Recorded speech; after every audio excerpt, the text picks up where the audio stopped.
Olá pessoal, tudo bem?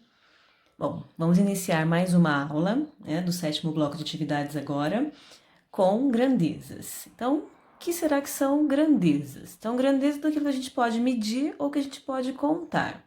Por exemplo, temperatura corporal, a altura que nós temos, nosso peso corporal, área, volume, dinheiro, enfim, tudo que a gente pode contar, a gente chama de grandezas. Essas grandezas podem ser comparadas entre si. Quando a gente compara as grandezas, a gente pode dizer que elas são diretamente proporcionais ou inversamente proporcionais, como nós vamos ver a seguir. Nós vamos iniciar então esse estudo recordando um pouquinho de razão e proporção. Então, eu coloquei um exemplo aqui. As instruções do rótulo da garrafa de um refresco dizem: misture uma parte de suco concentrado com 5 partes de água. Adoce a gosto. Como será que a gente consegue representar esse enunciado, né? Então, misturar uma parte de suco concentrado com 5 partes de água. Vamos falar que isso aqui é uma porção de alguma coisa, uma porção do suco, tá?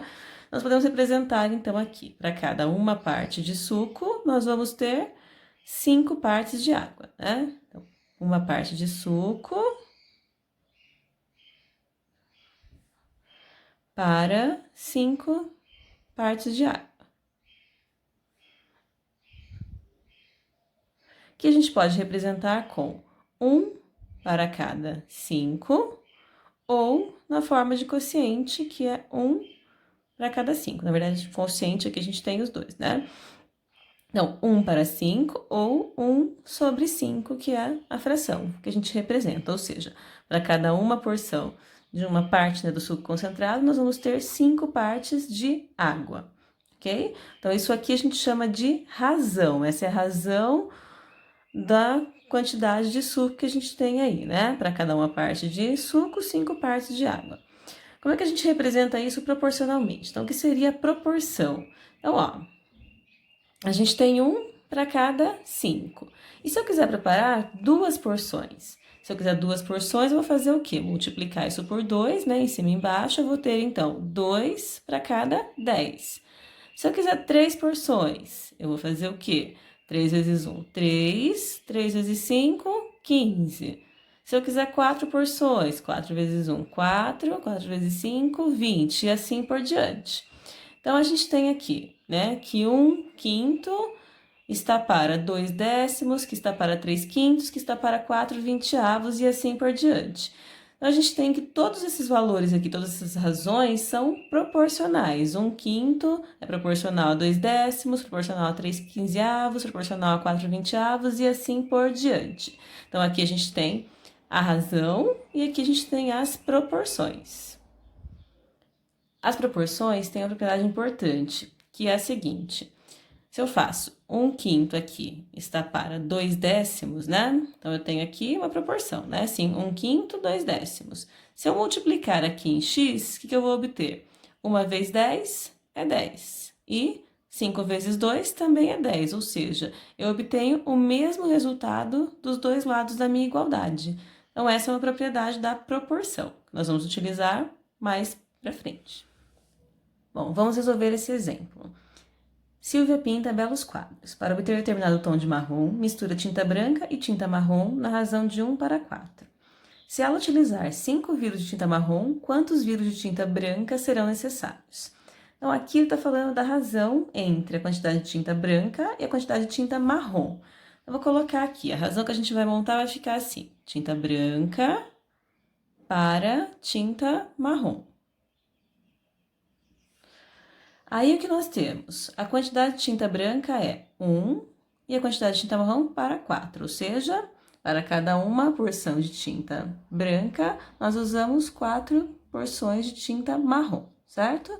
E aí a pergunta: então, se ela utilizar 5 vidros de tinta marrom, então, a tinta marrom, né, a porção que a gente mistura tá no denominador, então aqui vai ficar 5. Quantos vidros de tinta serão necessários, né? Tinta branca. Quantos vidros de tinta branca serão necessários? Então, para a gente saber, o que a gente faz? Como eu não sei ainda, eu vou chamar isso de X. Feito isso, que nós tínhamos lá na propriedade da proporção? Se eu multiplicasse esses números em x, o resultado tinha que ser exatamente o mesmo. Então, é o que eu vou fazer. 4 vezes x é o mesmo que 4x. E 1 vezes 5 é o mesmo que 5. E agora, uso lá as regrinhas que a gente tinha na equação. Então, deixo o x sozinho, 4 está multiplicando, passo para o lado dividindo, né? Que é o mesmo que dividir os dois lados da igualdade por 4. Então, isso fica 5 sobre 4. Então, 5 quartos de tinta branca. Ou, se eu quiser escrever como número decimal, divido 5 por 4, isso vai dar 1,25. Então, para cada 1,25 porções de tinta branca, eu vou utilizar 5 porções de tinta marrom. Agora nós vamos ver a proporcionalidade entre as grandezas. Nós vamos iniciar com as grandezas diretamente proporcionais. Então, vamos considerar o seguinte exemplo. Para adubar um pomar de área igual a 15.000 metros quadrados, utilizam-se 30 kg de fertilizante. Vamos calcular a quantidade de fertilizante necessária para adubar um pomar de 32.000 metros quadrados. Então, vejam, eu posso colocar aqui, fazer uma tabelinha, né, para ficar mais fácil de entender. Então, de um lado eu coloco a área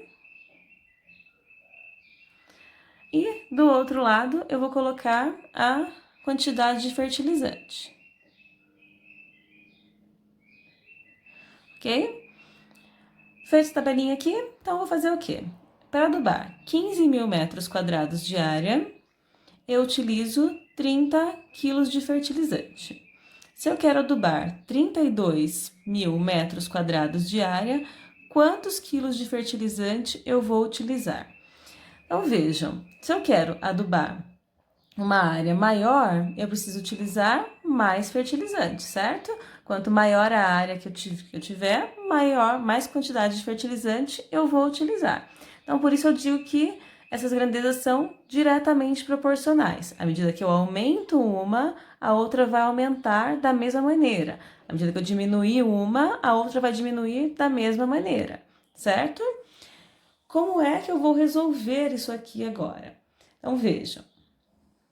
Se essas grandezas são proporcionais, o que nós temos? Que a razão 15.000 para 32.000 tem que ser igual à razão 30 para x, certo? Lá das proporções, ainda que nós tínhamos, se a gente multiplicasse esses valores em x, obteríamos o mesmo valor dos dois lados do sinal de igual. Então, vou multiplicar 15.000 vezes x, eu tenho 15.000x. E 32.000 vezes 30, nós vamos obter, então, 960.000. E aí, passo 15.000 dividindo, então 960.000 dividido por 15.000. Posso eliminar os zeros, né? Fico, então, com 960 dividido por 15. E aí, isso vai ser igual a 64 quilogramas de fertilizante. Ou seja, para adubar 32.000 metros quadrados de área, eu preciso de 64 quilos de fertilizante. Outro exemplo. Alfredo abasteceu seu carro em um posto de combustíveis pagando R$ 5,00 por litro de gasolina. Quanto Alfredo pagou por 4 litros de gasolina? Aqui, olha, se a gente observar, é simples de resolver. Mas vamos colocar também numa tabelinha para a gente poder observar, então, a proporcionalidade dessas grandezas. Então, as grandezas que nós temos aqui são o valor em reais, né, do litro de gasolina e a quantidade que ele colocou de gasolina em litros, certo?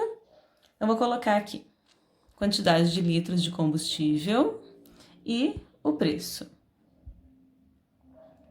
Então, em 1 litro de combustível, ele pagou R$ 5,00. Ele quer colocar 4 litros. Quanto ele vai pagar?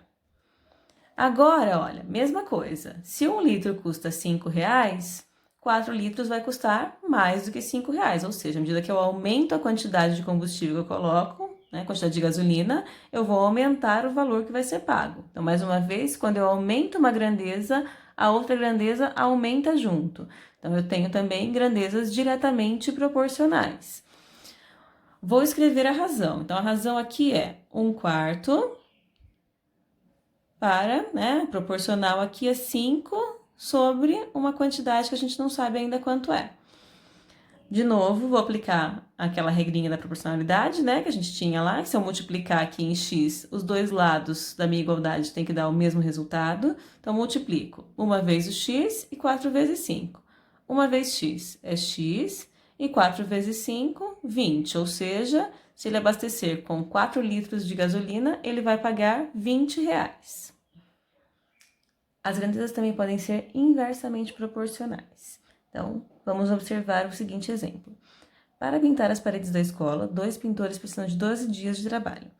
Em quantos dias 6 pintores no mesmo ritmo de trabalho fazem a pintura das paredes da escola? Então, aqui nós estamos comparando a quantidade de pintores e a quantidade de dias de trabalho que eles fazem, né, que eles pintam essas paredes. Então, vou colocar também uma tabelinha. Vou colocar aqui primeiro os pintores. E vou colocar a quantidade de dias. Então, nós temos 2 pintores fazendo o trabalho em 12 dias. Se nós tivermos 6 pintores, quantos dias serão necessários para eles realizarem esse mesmo trabalho? Aqui, olha, se nós formos observar, o que aconteceu? A quantidade de pintores triplicou, não é? Eu multipliquei isso aqui por 3, né? 2 vezes 3 é igual a 6.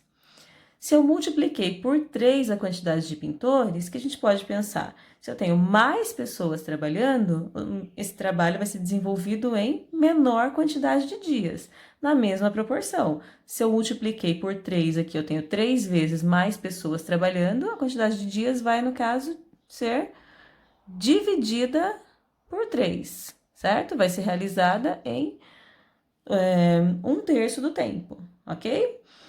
O que eu vou fazer aqui, então? Vejam, se com 2 pintores eles iam realizar o trabalho em 12 dias, para poder descobrir com 6 pintores quantos dias serão necessários, basta fazer o quê? Dividir o 12 por 3. Se eu dividir 12 por 3, isso me dá 4 dias. Ou seja, x vale 4. São 4 dias de trabalho se forem 6 pintores trabalhando, certo? Aqui, então, nós chamamos de grandeza inversamente proporcionais. Por quê? À medida que eu aumento uma grandeza, a outra vai dividir na mesma proporção, vai diminuir, né, ou dividir na mesma proporção. Então, se eu tenho 3 vezes mais pessoas, eu tenho 3 vezes menos tempo, né? Então, dividir por 3, olha, fiz operações inversas, ok? Então, isso a gente chama de grandezas inversamente proporcionais. Próximo exemplo. João leva 12 minutos para ir de bicicleta de sua casa até a escola com velocidade de 5 metros por segundo. Quantos minutos levaria para fazer esse mesmo trajeto com velocidade de 15 metros por segundo? Vejam, mais uma vez, nós temos o quê? A gente tem aí um trajeto a ser percorrido, que é a distância de uma casa até a escola, esse trajeto é o mesmo, e ele leva 12 minutos a 5 metros por segundo. Se ele aumentar essa velocidade, o que vai acontecer com esse tempo? Então, as duas grandezas que estão sendo comparadas são o tempo e a velocidade. Construímos, então, a tabelinha, uma coluninha com o tempo, a outra com a velocidade. Então, ele leva 12 minutos a 5 metros por segundo. E aí, quanto tempo ele vai levar se ele percorrer esse caminho a 15 metros por segundo? Então, nós não sabemos qual é o tempo, a gente coloca x. Agora, então, o que eu vou perceber aqui? A velocidade dele aumentou, certo? Era de 5 metros por segundo, agora é de 15 metros por segundo. Se essa velocidade aumentou, o tempo vai diminuir. Se eu ando mais rápido, eu faço o trajeto em menor quantidade de tempo, ok? Além disso, esse tempo diminuiu de quanto? Aumentou de quanto, na verdade, né? Era de 5, passou para 15. Então, ou seja, esse tempo foi multiplicado por 3, certo? Se esse tempo foi multiplicado por 3, ou seja, está dando 3 vezes mais rápido, ele vai fazer esse percurso 3 vezes mais rápido também, né? Ou seja, eu vou dividir esse tempo por 3, né? Então, de novo, pego 12, vou dividir por 3, isso vai dar 4 minutos. Ou seja, se ele andar a 15 metros por segundo, agora ele vai gastar, então, 4 minutos, ou levar 4 minutos para chegar até a escola e não mais 12 minutos. Mais uma vez, nós temos grandezas inversamente proporcionais. Por quê? À medida que eu aumento uma grandeza, a outra vai diminuir. Então, elas têm, né? Eu aumentei a velocidade, eu diminuo o tempo, ok?